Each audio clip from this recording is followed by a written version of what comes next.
नमस्कार बच्चों।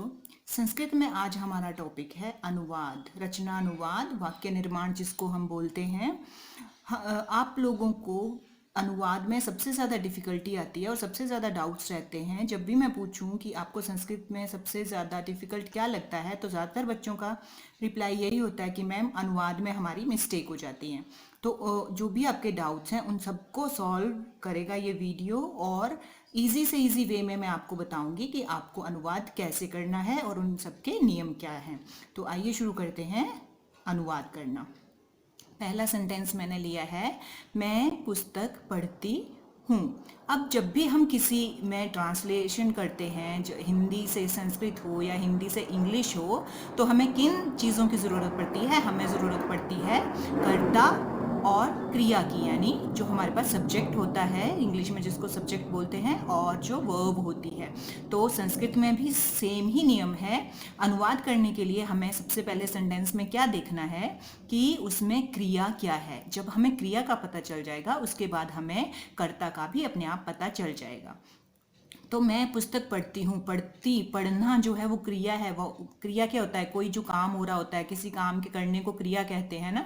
तो जो काम हो रहा है उस सेंटेंस में उसको क्रिया कहते हैं। और जब भी आपको अनुवाद करना है तब क्या करना है, एकदम से सेंटेंस पढ़ के शुरू नहीं कर देना है।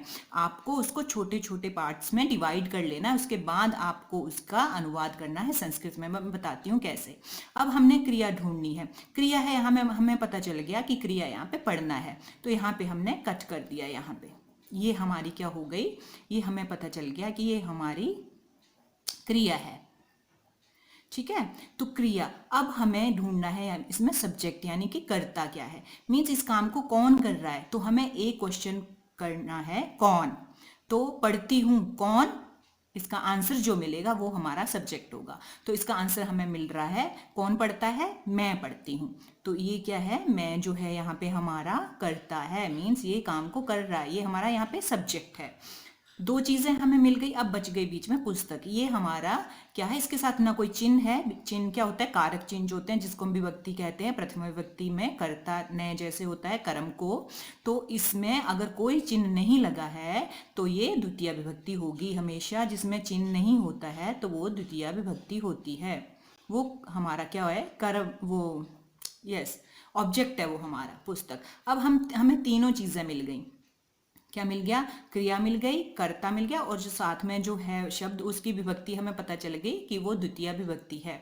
अब इसके बाद हमारा क्या हुआ, जब हमें सब्जेक्ट का पता चल गया, हमें सब्जेक्ट में फिर तीन चीजें और देखनी है कि वो सब्जेक्ट जो वो है किस पुरुष का है, किस वचन का है, और कौन सा लिंग है। ये तीन चीजें हमें सब्जेक्ट के बारे में पता होनी चाहिए।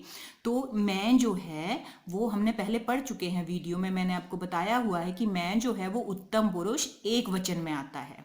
ठीक है, और लिंग तो अपने आप ही पता चल गया कि पढ़ती हूं, तो इट मीन्स अहम। पुल्लिंग के लिए भी अहम ही होगा, मैं, और स्त्रीलिंग भी मैं ही हूं, तो वो कोई भी हो सकती है। यहाँ पढ़ती हूं लिखा है तो ये स्त्रीलिंग है। ठीक है, यहाँ लड़की है कोई। तो हमें ये तीनों चीजें पता चल गई। उसके बाद एक चीज हमें और देखनी है कि ये टेंस कौन सा है, इट मीन्स लकार कौन सा है संस्कृत में, जिसको हम लकार बोलते हैं। तो वो लट लकार है, भूतकाल है, भविष्यत काल है, कौन सा काल है वो देखना है। उसके बाद ही हमें अनुवाद करना स्टार्ट करना है। सीधे सीधे सेंटेंस पढ़ के शुरू नहीं हो जाना है। तो हमें लकार यहाँ मीन्स पढ़ती हूँ मीन्स ये कौन सा लकार है? लट लकार, यानी प्रेजेंट में है। अब हमें सब चीजें पता चल गई, हमें क्रिया पता चल गई, हमें कर्ता पता चल गया कौन से वचन पुरुष लिंग का है, और हमें लकार भी पता चल गया।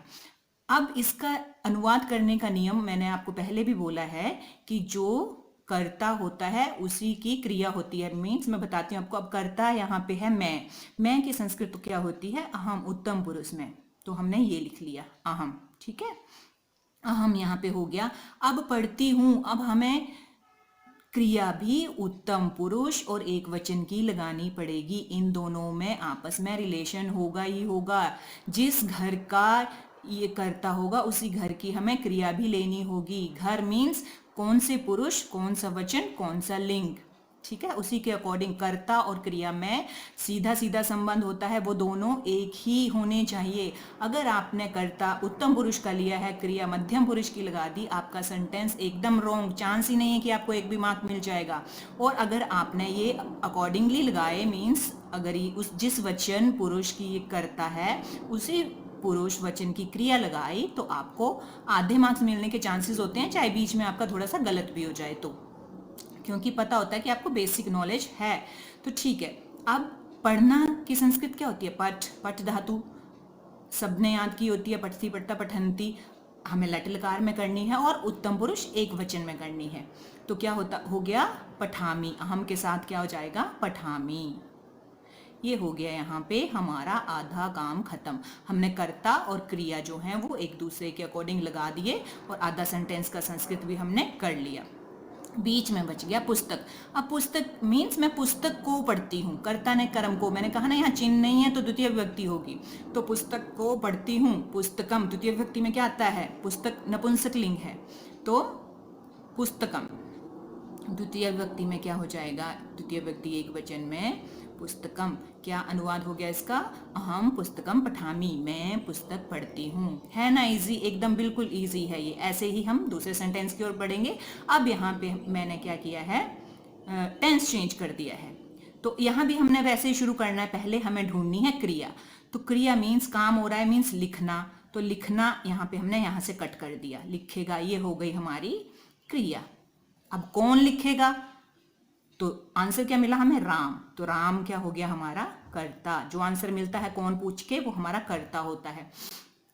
अब यहाँ पे कलम से, यहाँ चिन्ह लगा हुआ, विभक्ति चिन्ह, कारक चिन्ह जिसको मैं बोल रही हूँ, कर्ता ने कर्म को, ये चिन्ह होते हैं। तो ये चिन्ह के साथ शब्द को भी अलग कर लेना है। अगर शब्द चिन्ह नहीं है तो भी अलग कर लेना है, अगर है तो चिन्ह के साथ अलग कर लेना है, और पत्र अपने आप बच गया। अब हमारे पास चार चीजें आ गई, कर्ता, क्रिया और ये दो चीजें और हैं जिनके साथ हमें विभक्ति चिन्ह, कारक चिन्ह लगे हुए हैं। कलम से, अब से जो चिन्ह है ये हमें देखना है कि कौन सी विभक्ति का चिन्ह है। तो कर्ता ने कर्म को, कर्ण ने से के द्वारा, ये चिन्ह होते हैं कर्ण के, तृतीय विभक्ति के, तो हमें पता चल गया कि ये तृतीय विभक्ति है। अब फिर से पत्र के साथ कोई चिन्ह नहीं है, मतलब ये कौन सा है? द्वितीय विभक्ति है। हमें अब सब कुछ मिल गया। अब हम अनुवाद करना शुरू करते हैं। सबसे पहले कर्ता की जितने भी नाम होते हैं, मैंने आपको पुराने वीडियो में भी बोला है कि जितने शब्द रूप हैं अस्मद और युष्मद को छोड़ के वो सारे प्रथम पुरुष एक वचन होते हैं। तो राम भी नाम है, तो ये क्या है? प्रथम पुरुष एक वचन है, तो आ जाएगा रामः। रामः, रामौ, रामः होता है ना, सह होता है जैसे, वैसे ही रामः। अब क्रिया को लिख लेते हैं, लिखेगा। अब यहाँ पे टेंस चेंज हो गया है हमारा, ये लिखता है नहीं है, लिखेगा मीन्स वो फ्यूचर में लिखेगा, वो भविष्यत काल है। और संस्कृत में जिसको हम लृट लकार बोलते हैं, और लृट लकार लिख धातु प्रथम पुरुष एक वचन है, ये प्रथम पुरुष एक वचन, तो क्रिया भी प्रथम पुरुष एक वचन की ही हमें लगानी है। तो क्या होता है? भविष्यत काल में लृट लकार में लिख धातु लेखिष्यति, लेखिष्यतः, लेखिष्यन्ति, ये आपको याद होने चाहिए। तो लेखिष्यति आएगा क्योंकि प्रथम पुरुष एक वचन है, तो ये हो गया लेखिष्यति, लेखिष्यति। ये हो गया हमारा आधा सेंटेंस कंप्लीट। अब बचे हमारे पास दो चीजें। तो कलम से, अब कलम से, कलम हमारा क्या है? नपुंसक लिंग है। नपुंसक लिंग जो होते हैं द्वितीय विभक्ति के बाद पुल्लिंग की तरह ही चलते हैं। तो बालक शब्द रूप अगर आपको याद है, तो बालक का तृतीय विभक्ति में क्या बनता है? एक वचन में, क्योंकि कलम एक ही है, दो नहीं है, तीन नहीं है, बहुत सारी नहीं है, एक ही कलम से लिखता है, लिखेगा वो, तो एक वचन, मतलब तृतीय विभक्ति एक वचन, आपको कलम का वो रूप लिखना पड़ेगा, तभी कलम से हो जाएगा उसका। तो क्या हो जाएगा? बालकेन होता है, तो हम यहाँ क्या कर देंगे? कलमेन, कलमेन। ये हो गई कलम से की संस्कृत, कलमेन। अब पत्र, सेम पुस्तक की तरह, इसके साथ चिन्ह नहीं है, इट मीन्स ये द्वितीय विभक्ति है, ये ऑब्जेक्ट है, तो क्या हो गया? पत्रम। आप बिंदी भी लगा सकते हो ऊपर और म भी लिख सकते हो हलंत करके। ये देखिए इतना बड़ा सेंटेंस हमने कितनी इजीली कर लिया। रामः कलमेन पत्रम लेखिष्यति, इसकी ये भी हमारा सेंटेंस हो गया। ठीक है, थोड़ा सा और डिफिकल्ट सेंटेंस लेते हैं, आगे चलते हैं थर्ड की ओर। हम सब बस से घूमने के लिए गए। अब इसमें भी हम वैसे ही करना है, वही रूल करना है कि हमें पहले क्या ढूंढना है इसमें, क्रिया। तो क्रिया गए मीन्स जाना जो है ये वाला, ये गए जो है ये हमारी यहाँ पे क्रिया हो गई। कौन गए? हम सब। कौन ही पूछना है यहाँ पे क्रिया से, कौन गए? हम सब गए। तो ये क्या हो गया? कर्ता। अब हमारे पास इतना सेंटेंस और बच रहा है। अभी मैंने क्या कहा, चिन्ह के साथ वर्ड को भी हमें अलग कर लेना है। तो बस से चिन्ह लगा हुआ है, इसको अलग कर लिया, और घूमने के साथ के लिए लगा हुआ है, ये भी अपने आप अलग हो गया। बस से वही था जैसे कलम से था, मीन्स बस के द्वारा, तो तृतीय विभक्ति अभी पढ़ा, ठीक है। और घूमने के लिए कौन सा चिन्ह होता है? देखो, कर्ता ने, कर्म को, करण ने, से के द्वारा, संप्रदान को, के लिए, ठीक है। चतुर्थी विभक्ति का चिन्ह जो होता है वो के लिए होता है। तो यहाँ पे आ जाएगी आपकी चतुर्थी विभक्ति। हमें सब पता चल गया, कर्ता, क्रिया और बीच में कौन सी विभक्तियां हैं वो भी समझ में आ गया। अब हम इसके अनुवाद करना स्टार्ट करते हैं। हम सब की संस्कृत, हम सब के लिए दो अलग वर्ड नहीं आएंगे।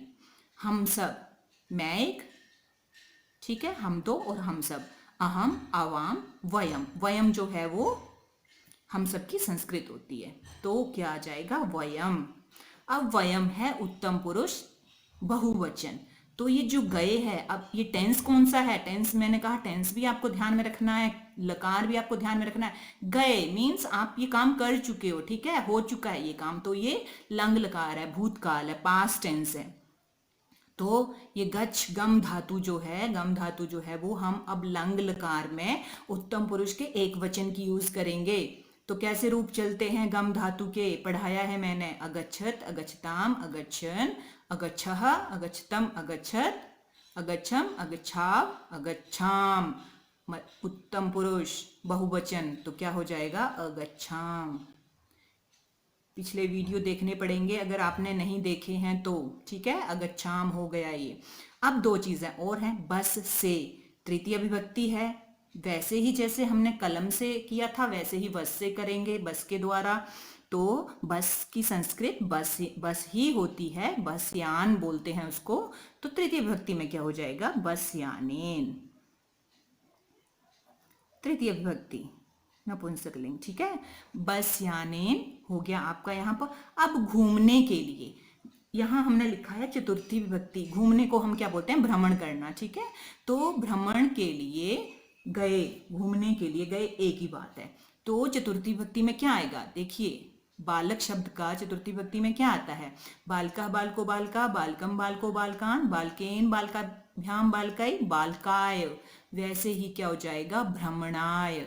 चतुर्थी विभक्ति एक वचन है ये, तो ये हो जाएगा यहाँ पे भ्रमणाय। देखिए, इस तरह से करने से आपका अनुवाद कभी गलत हो ही नहीं सकता। इतना बड़ा सेंटेंस था, पढ़ने में इतना डिफिकल्ट लग रहा था, हम कैसे करेंगे, लेकिन जब हमने इसको कट करके अलग करके किया, कितनी इजीली ये इसका अनुवाद हो गया। वयम बसयानेन भ्रमणाय अगच्छाम, ये इस पूरे का अनुवाद हो गया। नेक्स्ट सेंटेंस है, तुम सबको दूध पीना चाहिए। तुम सबको दूध पीना चाहिए। चाहिए मैंने पढ़ाया है, चाहिए के अर्थ में क्या आता है? कौन सा लकार आता है? विधिलिंग लकार होता है। जब भी चाहिए होता है तब हमें विधिलिंग लकार का यूज होता है। पढ़ने में ये डिफिकल्ट लग रहा है, देखना जब हम इसका अनुवाद करेंगे एक बिल्कुल ईजी हो जाएगा, ये बिल्कुल ईजी है ये। तो हमें क्रिया ढूंढनी है, चाहिए तो हो नहीं सकती, तो पीना चाहिए मीन्स पीना जो है हमारी यहाँ पे क्रिया है, ठीक है। अब किसको, कौन पी रहा है दूध, कौन है? सब, तो तुम सब। तो तुम सब जो है क्या है? इस पे कर्ता आ गया इसमें। और दूध, तुम सबको, हाँ, दूध अलग से ही अपना वर्ड है, इसके साथ क्या है? कोई भी, इसके साथ हमें कोई भी चिन्ह नहीं लगा हुआ है, इट मीन्स ये द्वितीय विभक्ति है। तो तुम सब, अब तुम सब की संस्कृत क्या होती है? तुम सब की संस्कृत क्या होती है? त्वम, युवाम, यूयम। यूयम इसकी संस्कृत होती है। तो कर्ता की संस्कृत हमने कर ली यूयम, ठीक है। अब यहाँ पे हमें विधिलिंग लकार आना चाहिए, क्योंकि ये जो है यूयम मध्यम पुरुष बहुवचन में हमें विधिलिंग लकार में पिव धातु मध्यम पुरुष बहुवचन में पता होना चाहिए। तो पिवेत, पिवेताम, पिवेयु, पिवे, पिवेतम, पिवेत, यूएम के साथ क्या आएगा? पिवेत, पिवेत। और क्या पीना चाहिए? ये द्वितीय भक्ति लगानी है हमें, ये ऑब्जेक्ट है, कर्म कारक है, तो क्या हो गया? दुग्धम। देखिए कितना इजी हो गया, यूएम दुग्धम पिबेत, 3 वर्ड्स में ही हो गया, जबकि यहाँ पे 6 थे, 6 के 3 ही रह गए। तुम सबको की एक संस्कृत हो गई, दूध का दूध हो गया, और पीना चाहिए के लिए पिबेत हो गया। कितना इजी है ये। नेक्स्ट, तुम दोनों महापुरुष को नमस्कार करो। अब क्रिया फिर से ढूंढनी है, नमस्कार करना, यहाँ पे क्रिया कौन करो? तुम दोनों, तो तुम दोनों यहाँ पे कर्ता हो गए, और महापुरुष को बच गया अपने आप ही, इसके साथ विभक्ति चिन्ह भी लगा हुआ ही है पहले से। नमस्कार करो। अब यहाँ पे फिर से टेंस, मैंने पांचों टेंसेस में, पांचों लकारों में आपको एक एक दिया हुआ है सेंटेंस, ताकि आपकी सब लकार में प्रैक्टिस हो जाए, आपको फिर बाद में ये डाउट ना रहे कि जब इस लकार में होगा तो हम कैसे अनुवाद करेंगे। इसलिए मैंने सारे लकार इंक्लूड कर लिए हैं इन सेंटेंसेस में। नमस्कार करो, ऑर्डर दे रहा है, ठीक है, तो ऑर्डर देने के योग में मैंने क्या बताया था कि हमेशा आज्ञा के लिए हम लोट लकार का यूज करते हैं। इट मीन्स ये लोट लकार है।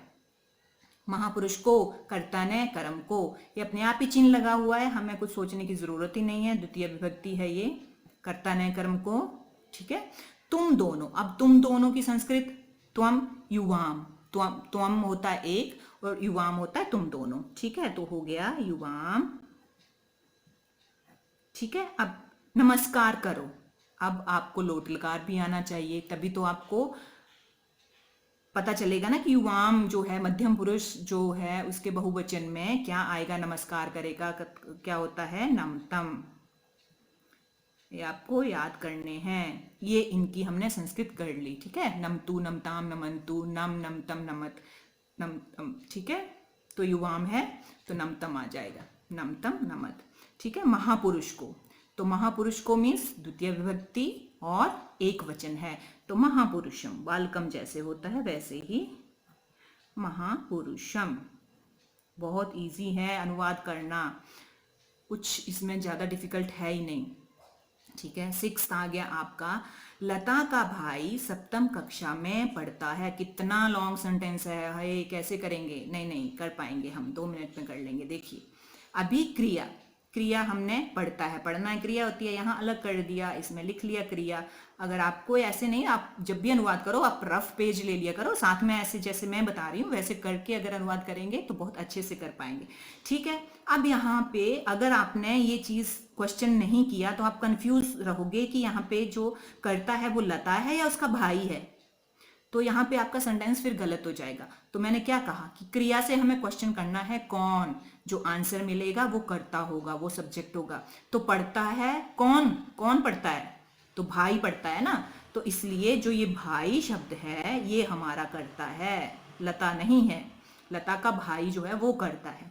और सप्तम कक्षा में, ये देखो सब कुछ अलग हो गया अब हमारे पास। तो अब हम पहले कर्ता की, लता का को छोड़ देते हैं ऐसे ही। भाई, भाई की संस्कृत क्या होती है? भ्राता, तो ये हो गया भ्राता। पढ़ता है, प्रेजेंट टेंस, लट लकार, कुछ सोचना ही नहीं है, पठती, ठीक है, एक ही है, प्रथम पुरुष एक वचन है, पठती, 2 तो हमने कर लिए। अब लता का, यहाँ चिन्ह लगा हुआ है का, ठीक है, का के की, ये संबंध है, षष्ठी विभक्ति है आपकी, तो लता का षष्ठी विभक्ति, लता एक ही है तो एक वचन में क्या रूप बनता है? लतायाः बनता है। तो सीधा हमें कुछ नहीं सोचना है, लतायाः लिखेंगे तो उसका मतलब हो गया लता का भाई, संस्कृत हो गई इसकी। सप्तम कक्षा में, अब मैं किसका चिन्ह है? सप्तमी विभक्ति का चिन्ह है मैं, अधिकरण में पर, याद आया? हाँ, तो इसको जो है कक्षा को हम सप्तमी विभक्ति में लिख देंगे और हमारा अनुवाद हो गया। तो सप्तमी विभक्ति एक ही क्लास है ना, कक्षा एक ही है, 2 तो 2 3 नहीं है, तो हम एक वचन में लिखेंगे। तो सप्तम, तो सप्तम की तो सप्तम ही होगी संस्कृत, ठीक है, तो सप्तम। अब कक्षा, इसको भी अलग कर देते हैं, चलो। कक्षा में, कक्षा में सप्तमी विभक्ति एक वचन में आता है कक्षायाम, तो हो गया हमारा अनुवाद इतने बड़े सेंटेंस का, इतनी इजीली। देखो, लतायाः भ्राता सप्तम कक्षायाम पठति, इतना इजी, इतना बड़ा लग रहा था, ऐसे लग रहा था कि कर ही नहीं पाएंगे, लेकिन कर लिया। और एक संस्कृत की आपको मैं एक खूबी बताती हूँ कि संस्कृत में जो अगर हम इनके सब्जेक्ट को पीछे ले जाएं, क्रिया को आगे ले जाएं, तो भी इसका मीनिंग चेंज नहीं होता है। जबकि इंग्लिश और हिंदी में क्या होता है, अगर आपने सब्जेक्ट आगे कर दिया, वो पीछे ले आए, तो वो सेंटेंस बचता ही नहीं है, खत्म, वो रहता ही नहीं है सेंटेंस। लेकिन संस्कृत में ऐसा नहीं है। संस्कृत में हम क्या कर सकते हैं, हम सब्जेक्ट को बाद में भी ले जा सकते हैं, हम ऑब्जेक्ट को पहले भी ले जा सकते हैं, उसका सेम ही मीनिंग रहेगा, उसका मीनिंग चेंज नहीं होता है। ये संस्कृत की बहुत बड़ी खूबी है। इसीलिए संस्कृत को इजी लैंग्वेज बोलते हैं कि अगर आपने आगे पीछे भी लिख दिया तो भी उसका वही मतलब निकलेगा, अगर आपने सही सही से लिखा है। ठीक है, जैसे ये सेंटेंस है कि लता का भाई सप्तम कक्षा में पढ़ता है। ठीक है, तो क्या कर सकते हैं हम, इसकी क्रिया को पहले और लता का भाई इसको बाद में भी ले जाएंगे तो भी मीनिंग वही निकलेगा। तुम दोनों महापुरुष को नमस्कार करो, तो अगर हम या महापुरुष पहले ले आएंगे और कर्ता को बीच में ले जाएंगे तो भी उसका वही मीनिंग रहेगा। ठीक है, महापुरुष को तुम दोनों नमस्कार करो, महापुरुषम युवाम नमतम, सेम मीनिंग निकलेगा, चाहे आप क्रिया सब्जेक्ट आगे पीछे कर दो, जंबल कर दो। ठीक है, संस्कृत का ये एक बहुत बड़ी ब्यूटी है ये। ओके, लास्ट सेंटेंस मैंने लिया है संबोधन का, ताकि आपको विभक्ति भी सारी विभक्ति चिन्ह के साथ पता चल जाए और सारे लकार भी पता चल जाए अनुवाद में। तो लास्ट सेंटेंस है हमारा, हे रमा। जब भी हम किसी को संबोधित करते हैं, किसी का नाम लेते हैं, तो हम ऐसे ही बोलते हैं हे रमा। जैसे संबोधन जब आप शब्द रूप पढ़ते हो तो आता है ना, हे बालक, हे बालकौ, हे बालकः, वैसे ही है कि हे रमा तुम क्या लिख रही हो। तो पहले तो हम क्रिया अलग करेंगे, लिख रही हो, ये आ गई हमारी क्रिया, किसको पूछा है, कौन, तुम, तो तुम आ गया हमारा कर्ता, क्या अलग से रह गया और हे रमा अलग से रह गया। ठीक है, तो हे रमा जो है संबोधन, लास्ट वाला संबोधन वाला हम लिखेंगे तो स्त्रीलिंग है रमा, आकारांत स्त्रीलिंग है।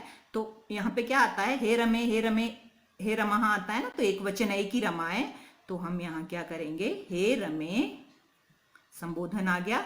तुम की संस्कृत आपको पता ही है, त्वम लिख रही हो मीन्स प्रेजेंट टेंस है ये, तो त्वम के साथ हमेशा क्या आता है, लिखसी। लिखसी मीन्स जिस वचन, जिस पुरुष का कर्ता, उसी पुरुष उसी वचन की क्रिया, लिखसी। और किम की संस्कृत सबको पता है, सॉरी क्या की संस्कृत सबको पता है, किम। हो गया, हे रमे त्वम किम लिखसी, हे रमा तुम क्या लिखती हो या क्या लिख रही हो। तो आई होप कि आपको अनुवाद अब डिफ़िकल्ट नहीं लगेगा और आप अच्छे से इसको कर पाएंगे। धन्यवाद।